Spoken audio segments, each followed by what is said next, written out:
Perkenalkan, saya Michael Delvin dengan NIM D10412411057. Pertama-tama saya akan menyampaikan masalah studi kasus mengenai sistem kepegawaian perusahaan X. Sistem kepegawaian yang digunakan di perusahaan X saat ini masih bersifat manual dan belum terintegrasi secara digital. Hal ini menyebabkan berbagai masalah seperti keterlambatan dalam pencatatan data karyawan, kesulitan dalam pengelolaan efisiensi, serta lambatnya proses penggajian. Karyawan sering mengalami kendala dalam mengakses informasi terkait cuti, tunjangan, dan riwayat pekerjaan mereka. Selain itu, manajemen juga kesulitan dalam melakukan evaluasi kinerja karena data yang tersebar dalam berbagai dokumen fisik. Berdasarkan masalah tadi, diperlukan suatu sistem kepegawaian berbasis digital yang mampu mengelola data karyawan secara terpusat, mencatat absensi secara otomatis, serta mendukung proses administrasi kepegawaian agar lebih efisien dan akurat. Saya akan menjelaskan diagram konteks dari sistem yang saya buat. Yang pertama, sistem ini memiliki 3 aktor. Yang pertama ada karyawan, yang kedua ada staf HRD, yang ketiga ada administrator sistem, yang dimana karyawan bisa melakukan permintaan informasi kepegawaian dan pengajuan cuti.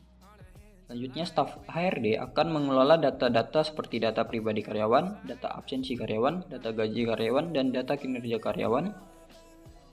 Administrator sistem akan mengatur hak akses, keamanan, dan backup data dari data-data yang sudah ada. Baik, sekarang kita akan masuk ke prototipe dari sistem informasi kepegawaian perusahaan X. Baik, sekarang kita akan masuk ke prototipe sistem yang saya buat. Pertama, ini ada tampilan login, di mana admin akan melakukan login ataupun karyawan akan melakukan login. Setelah login, yang pertama ada tampilan dashboard atau beranda dari admin, di mana isinya ada karyawan, lokasi, dan pengumuman. Dan fitur-fiturnya ada seperti master data dan karyawan. Master data ini berisi jam kerja, divisi, dan lokasi. Sekarang kita akan masuk ke master data jam kerja, di mana dalam jam kerja ini ada data mengenai nama, jadwal kerja, jam kerja, dan status.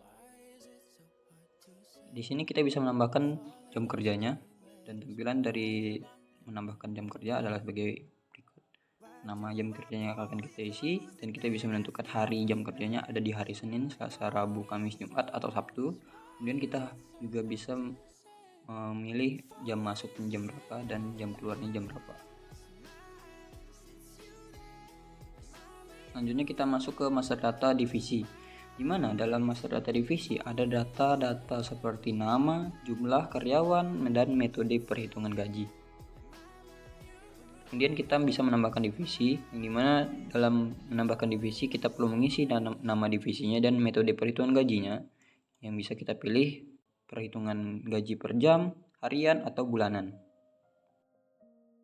Kemudian kita masuk ke master data lokasi, di mana dalam master data lokasi ada data mengenai nama, radius, dan tipe lokasi.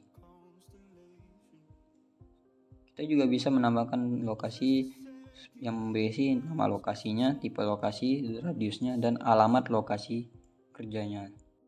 Terakhir kita masuk ke karyawan, di mana dalam tampilan data karyawan ada nama, tanggal lahir, nomor HP, dan jabatan dari karyawan.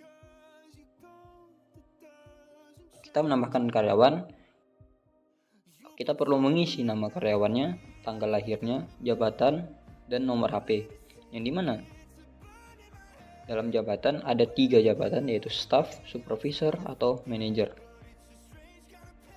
Sekarang kita masuk ke UI dari karyawan. Yang pertama kita harus melakukan login dulu sama seperti admin. Setelah kita login, kita akan masuk ke UI karyawan usernya yang berada di dashboard seperti berikut. Kemudian karyawan akan mengabsen dengan mengklik login. Setelah itu akan muncul konfirmasi fingerprint. Kita harus menyentuh sensor sidik jarinya untuk mengabsen. Setelah itu jika berhasil akan muncul tampilan seperti ini. Kita bisa kembali ke dashboard. Kemudian untuk logout kita harus mengklik logoutnya. Setelah itu kita konfirmasi fingerprint lagi dan kita menyentuh sensor sidik jari. Setelah berhasil akan muncul tampilan seperti ini. Dan terakhir di dashboard itu ada fitur pengajuan cuti dan informasi pribadi, yang dimana karyawan bisa melakukan pengajuan cuti dan mendapatkan informasi pribadi mereka. Sekian penjelasan mengenai sistem yang saya buat.